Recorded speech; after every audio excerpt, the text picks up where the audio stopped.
हिंदू धर्म में एक पुत्र अपनी ही माँ से शादी करता है। हाँ, सुनने में थोड़ा अजीब लगेगा, लेकिन यही एक लोक सत्य है जिसकी शुरुआत हुई थी विधाता माता की बेटी के श्राप से।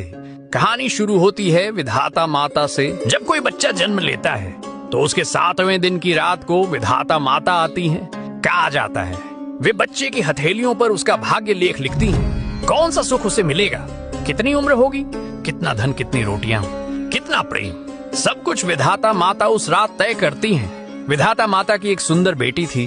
उसे अपनी माँ का यह रहस्य जानने की बड़ी जिज्ञासा थी कि माँ कैसे किसी की किस्मत लिखती है। एक दिन जब विधाता माता एक नवजात शिशु का भाग्य लिखने जा रही थी तो उनकी बेटी चुपके से उनके पीछे चली गई। वह माँ के लिखे भाग्य को देखने और बदलने की कोशिश करने लगी, लेकिन विधाता माता सब जानती थीं। उन्होंने बेटी को देख लिया और क्रोधित हो उठी। वो बोली, जिसने भाग्य से खेलने की कोशिश की वह अपने ही कर्मों में फंस जाएगा।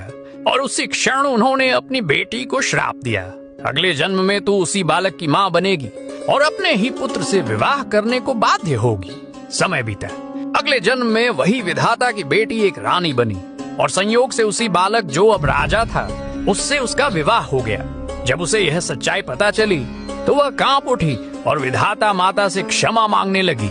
विधाता माता ने कहा, भाग्य कोई मिटा नहीं सकता, लेकिन सच्चे प्रायश्चित से दोष जरूर धुल सकते हैं। तभी विधाता माता की बेटी ने स्वयं संकल्प लिया और कहा, अब से जब भी कोई बालक जन्म लेगा तो 7वें दिन उसकी माँ स्वयं उसके साथ सूर्य के साक्षी में जल और अन्न लेकर 7 फेरे लेगी, ताकि माँ बेटे के बीच वह संबंध केवल जन्म जनित रहे और कोई अपवित्र भावना कभी न जन्मे।